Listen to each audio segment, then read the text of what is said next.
guys, this is Aviral Anand and today I am going to start the part 2 of our second chapter, which is heat.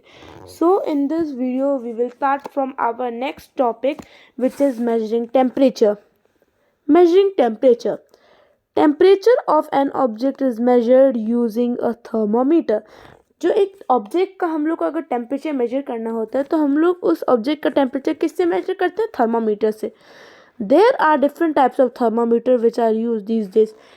अभी इन days में हम लोग के पास different types of thermometers होते हैं जो हम लोग यूज़ करते हैं किसी का टेम्परेचर मेजर करने के लिए. Temperature of an object can be determined by using different scales of temperature. The scales are constructed on the basis of two fixed temperatures called fixed point temperatures. Temperature होता है ना एक object का, उसको हम लोग डिटरमाइन कर सकते हैं डिफरेंट स्केल्स ऑफ टेम्परेचर को यूज़ करके. जो स्केल्स होते हैं ना उनको कंस्ट्रक्ट किया जाता है किसके बेसिस पर? On the basis of two fix temperatures. दो फिक्स टेम्परेचर्स के बेसिस पर एक टेम्परेचर स्केल को कंस्ट्रक्ट किया जाता है और इन जो है ना स्केल को क्या कहते हैं? Fixed point temperatures. There are mainly three scales of temperature which are used to measure temperature. यहाँ पर जो है ना सिर्फ 3 स्केल्स ऑफ टेम्परेचर होते हैं जो टेम्परेचर को मेजर करने के लिए यूज़ होते हैं. अब हम लोग आगे बढ़ते हैं. पहला हमारा स्केल है सेल्सियस स्केल. इसको हम लोग ऐसे डिनोट करते हैं, degree Celsius. It is also called centigrade scale. इसको हम लोग सेंटीग्रेड स्केल भी कहते हैं. It is defined on the basis of freezing point. इसको फ्रीजिंग पॉइंट के बेसिस पर डिफाइन किया जाता है और बॉइलिंग पॉइंट ऑफ वाटर के बेसिस पर भी डिफाइन किया जाता है. जो इस स्केल में freezing point of water consider किया जाता है 0 डिग्री सेल्सियस पर, और जो बॉइलिंग पॉइंट ऑफ वाटर होता है डिग्री सेंटीग्रेड स्केल में उसको जो है 100 डिग्री सेल्सियस पर कंसिडर किया जाता है. आप जैसे यहाँ पर देख पा रहे हैं स्क्रीन पर. एट 1 atm प्रेशर पर boiling point of water 100 degree Celsius होता है और freezing point of water 0 degree Celsius. There is a separation of 100 divisions between the freezing and boiling points of water in Celsius scale. इनके जो freezing और boiling point of water होते हैं ना centigrade scale में, इनके बीच में 100 डिविजन्स होते हैं. Thus, a division or degree on the Celsius scale is 1/100 of the interval between the freezing and boiling point of water. इसलिए एक डिवीजन और डिग्री जो है किसके बराबर है? 1/100. ये कितने? ये जो है ना फ्रीजिंग और बॉइलिंग पॉइंट ऑफ वाटर के बीच का इंटरवल के बराबर है. अब हम लोग अपने नेक्स्ट स्केल पर चलते हैं विच इज़ फ़ारेनहाइट स्केल. इसको हम लोग डिग्री फ़ारेनहाइट से डिनोट करते हैं. The Fahrenheit scale is defined with respect to the freezing and boiling point of water. Fahrenheit scale को भी डिफाइन किया जाता है फ्रीजिंग और बॉइलिंग पॉइंट ऑफ वाटर के रिस्पेक्ट के साथ. The freezing of water is considered to be at 32 degree Fahrenheit. Fahrenheit scale में freezing of water 32 degree Fahrenheit पर कंसिडर किया जाता है और जो बॉइलिंग होता है वाटर का boiling point of water Fahrenheit scale में 212 डिग्री फ़ारेनहाइट होता है. The interval between the freezing and boiling temperature of water in a Fahrenheit scale is 180 degree.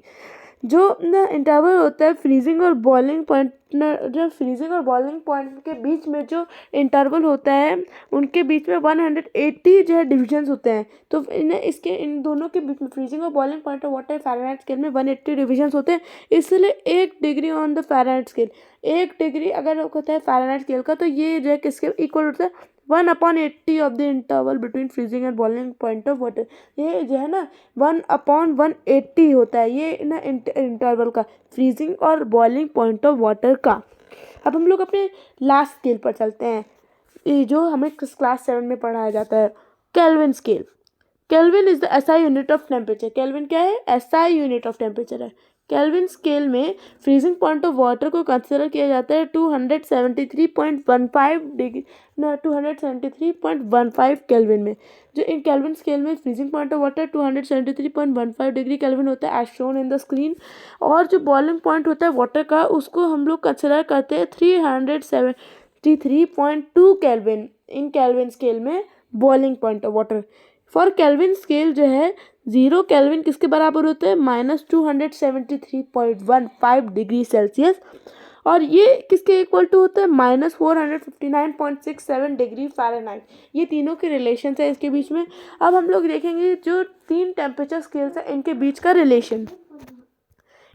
Relation. आप यहाँ पर इस स्क्रीन पर देख सकते हैं. TC minus 0 upon 100 minus 0 is equal to TF minus 32 upon 212 minus 32 equals to TK minus 273 upon 373 minus 273. The lower fixed point of Celsius, Fahrenheit and Kelvin scale is called ice point. जो lower fix point होते हैं ना Celsius, Fahrenheit और kelvin scale का, इनको हम लोग क्या कहते हैं? Ice point. And the upper fix point is known as steam point. जो अपर फिक्स पॉइंट होते हैं ना उसको हम लोग स्टीम पॉइंट कहते हैं. अब आप इन सब ने फिगर, ये आप एक बार डायग्राम देख लीजिए और इसमें एकदम आप अच्छे से एक बार ना जो है इन सबको याद कर लीजिएगा क्योंकि ये एग्जाम्स में आ सकते हैं. देखिए, स्टीम पॉइंट केल्विन स्केल में 373.15 डिग्री केल्विन होता है. ये जो है मैंने आपको बता देता है 100 डिग्री सेल्सियस जो है सेंटीग्रेड स्केल में 100 डिग्री सेल्सियस स्टीम पॉइंट होता है. और फ़ारेनहाइट स्केल में 212 डिग्री फ़ारेनहाइट जो है स्टीम पॉइंट होता है. आइस पॉइंट तीनों में हम लोग देख लेते हैं. आइस पॉइंट केल्विन स्केल में जो है 273.15 डिग्री केल्विन के इक्वल टू होता है. और आइस पॉइंट सेंटीग्रेड स्केल में 0 डिग्री सेल्सियस के बराबर होता है. और आइस पॉइंट जो है फ़ारेनहाइट स्केल में 32 डिग्री फ़ारेनहाइट होता है. अब हम लोग अपने जो है एब्सोल्यूट ज़ीरो पर चलते हैं. 0 केल्विन किसके बराबर होता है? अभी जस्ट मैंने आपको बताया था -273.15 डिग्री सेल्सियस और जो है किसके बराबर होता है? -459.69 डिग्री फ़ारेनहाइट. और ये दोनों किसके बराबर होते हैं? केल्विन के बराबर. तो मतलब ये तीनों जो है एकदम इनकी सेम वैल्यू है. अब हम लोग अपने नेक्स्ट पेज पर चलते हैं. हमारा नेक्स्ट पेज पर लिखा ओलंपियाड बाइट. Cooking is difficult on hills because of high altitude atmospheric, because at high altitude is at high altitudes atmospheric pressure is low, reducing the boiling point of water. Cooking जो है difficult होता है hills में. क्यों cooking क्यों difficult होता है hills में? क्योंकि हाई अल्टीट्यूड्स के अंदर जो एटमॉस्फेरिक प्रेशर होता है ना वो लो हो जाता है, जिससे बॉइलिंग पॉइंट ऑफ वाटर जो होता है ना वो रिड्यूस हो जाता है. इसलिए कुकिंग डिफ़िकल्ट होता है हिल्स पर. अब हम लोग अपने नेक्स्ट जो है टॉपिक पर चलते हैं. अब हम लोग को यहाँ पर सिखाया जाएगा thermometer. What is thermometer? Thermometer is a device which is use to measure the temperature of an object. Thermometer क्या है? एक सिंपल डिफाइन यहाँ पर लिखी है. थर्मामीटर एक डिवाइस है. क्या है? एक डिवाइस है जिसे हम लोग टेम्परेचर को मेजर करने के लिए यूज होते हैं. किसका टेम्परेचर? किसी भी ऑब्जेक्ट का, ह्यूमन बॉडी, कोई भी चीज़ का. It is based on the principal that materials expand when heating. ये किस पर बेस्ड है? ये बेस्ड प्रिंसिपल पर बेस्ड है जिसके अंदर हीटिंग के जब हीटिंग होता है तो मटेरियल एक्सपैंड होता है. There are mainly 2 types of thermometers, clinical thermometer and laboratory thermometer. सिर्फ यह थर्मामीटर के सिर्फ मेनली 2 टाइप्स होते हैं. एक तो क्लिनिकल थर्मामीटर होता है और एक लैबोरेटरी थर्मामीटर होता है. अब हम लोग इन दोनों थर्मामीटर्स के बारे में पढ़ लेते हैं कि इनकी क्या क्या प्रॉपर्टीज़ है, क्या क्या होता है इनके अंदर. क्लिनिकल थर्मामीटर हमारे सबसे पहले है. A clinical thermometer is used to measure the body temperature. Clinical thermometer जो है ना बॉडी का टेम्परेचर मेजर करने के लिए होता है. अब हमारे पास 2 जो है थर्मामीटर होते हैं. एक होता है क्लिनिकल थर्मामीटर, एक होता है लैबोरेटरी. तो क्लिनिकल थर्मामीटर जो है सिर्फ बॉडी टेम्परेचर को मेजर करने के लिए यूज़ होता है. और लैबोरेटरी थर्मामीटर सिर्फ ऑब्जेक्ट्स को मेजर करने के लिए होता है यूज़. वो ह्यूमन बॉडी को मेजर करने के लिए यूज़ नहीं होता. The normal human body temperature is 37 degree Celsius. जो नॉर्मल ह्यूमन बॉडी का टेम्परेचर होता है ना वो 37 डिग्री सेल्सियस होता है. The temperature of human body normally does not go below 35 to 42 degree Celsius. जो टेम्परेचर होता है ह्यूमन बॉडी का वो नॉर्मली 35 से 42 डिग्री सेल्सियस के ना अबव या बिलो नहीं जाता. थस अ क्लिनिकल थर्मामीटर, इसलिए एक क्लिनिकल थर्मामीटर के पास टेम्परेचर रेंज होता है 35 to 42 डिग्री सेल्सियस का. एक क्लिनिकल थर्मामीटर के अंदर टेम्परेचर रेंज होता है. अब हम लोग अपने नेक्स्ट थर्मामीटर पर टाइप ऑफ थर्मामीटर पर चलते हैं which is laboratory thermometer. Laboratory thermometer is use to measure the temperature of different object. Laboratory thermometer का काम क्या होता है? ये मेजर करने के वो टेम्परेचर को मेजर करने के लिए काम आता है डिफरेंट ऑब्जेक्ट्स का. नोट करिए ह्यूमन बॉडी को नहीं, ह्यूमन बॉडी का टेम्परेचर मेजर करने के लिए ये नहीं काम आता. फॉर दिस जो है ना temperature of different object having larger temperature range, large temperature range का. For this purpose the range of laboratory thermometer is made large usually from -10 to 110 degree Celsius. इस पर्पस के लिए जो लैबोरेटरी थर्मामीटर होता है ना इसका रेंज होता है -10 से 110 डिग्री सेल्सियस. को मैंने जो है रेक्टेंगल के अंदर इंक्लोज कर दिया. ये इंपॉर्टेंट होता है, आप ये सब याद कर लीजिएगा. क्लिनिकल थर्मामीटर का रेंज होता है 35 डिग्री सेल्सियस से 42 डिग्री सेल्सियस. ये ना क्लिनिकल थर्मामीटर का रेंज होता है. यहाँ पर आप देख सकते हैं ये रहा. अब हम लोग अपने नेक्स्ट जो है ये फिगर देख लेते हैं। इसके अंदर आप जैसे इसमें देख रहे होंगे ये जो है लैबोरेटरी थर्मामीटर है। अब इसके अंदर देखेंगे तो ये डिग्री सेल्सियस में ये होता है, तो ये देखिए -10 से 110 इसका स्केल होता है। अब इसके अंदर आपको, अब मैं आपको फिगर में बताया कि इसके अंदर डिफरेंस क्या है। आप ये जो है इसके अंदर ये चीज़ देख रहे होंगे, ये क्लिनिकल थर्मामीटर है। इसके अंदर एक ये इसकी कैपिलरी के अंदर जिसके अंदर मर्क्यूरी होता है, इसके अंदर ये कुछ बेंट टाइप का चीज़ है। इसे हम लोग कहते हैं, क्या कहते हैं इसको, किंक कहते हैं। तो इस किंक का फंक्शन क्या होता है। अब आप लोग सोच रहे होंगे ना, पता नहीं है जैसे ऐसे डिज़ाइन डिफेक्ट होगा, तो पर इसका एक फंक्शन होता है। इसका ये फंक्शन होता है कि जब हम लोग मेजर कर लेते हैं टेम्परेचर को, उसके बाद जो है ना मर्क्यूरी जो है ग्लास से चिपकता नहीं है, फिर उसके बाद वो नीचे गिरने लगता है। उसको प्रिवेंट करने के लिए ये किंक को डिज़ाइन किया है। अब मर्क्यूरी एक थोड़ा सा थिक टाइप का सब्सटेंस होता है, मतलब लिक्विड मेटल होता है। तो इसकी प्रेजेंस की वजह से, किंक की प्रेजेंस की वजह से वो अपने आप नहीं गिरता, तो और वो जो है ना बहुत दिनों तक उसी अपने जो है ना अप्रॉक्सीमेट वैल्यू जहाँ पर था वो पहले जो रीडिंग आई थी, जैसे एक ह्यूमन बॉडी का टेम्परेचर हमने ले लिया 37 डिग्री सेल्सियस, यहाँ पर 37 डिग्री सेल्सियस तक उसका मेजर हो गया। अब उसके बाद अगर हम लोगों ने उसको झटका नहीं दिया तो उसी ना टेम्परेचर रेंज पर वो जो है ना अटकी रहेगी, जब तक हम लोग उसको झटका नहीं देंगे। जैसे हम लोग इस चीज़ को ऐसे जो हाथ से जो है करते हैं ना, झटका देते हैं, तो भाई इसके अंदर भी करना रहता है। तो इसके अंदर क्लिनिकल थर्मामीटर के अंदर किंक होता है, पर लैबोरेटरी थर्मामीटर के अंदर नहीं होता। जैसे ही हम लोग इसको ऑब्जेक्ट से हटाएंगे, वैसे ही इसका पूरा थर्मामीटर का ये जो मर्क्यूरी ये पूरा नीचे गिर जाएगा। आप इन दोनों के ऊपर देख रहे होंगे, ये जो बल्ब जो चीज़ है ना, ये जो ये राउंडेड स्पेरिकल स्ट्रक्चर है ना, इसके अंदर मर्क्यूरी भर रहता है। इसके अंदर से ही मर्क्यूरी जब मतलब जो है ना उसको हीट मिलता है, स्लाइटेस्ट टेम्परेचर डिफरेंस से ये मर्क्यूरी एक्सपांड करना शुरू कर देता है। तो इन दोनों बल्ब्स के अंदर जो है ना मर्क्यूरी भरा रहता है। और ये जो लाइन जो है ना छोटी सी, ये इनको कैपिलरी कहते हैं हम लोग, और ये ग्लास ट्यूब, और इसके ऊपर हम लोगों का रीडिंग्स रहता है। ये मैंने आपको इसका जो फिगर समझा दिया। अब हम लोग आगे चलते हैं।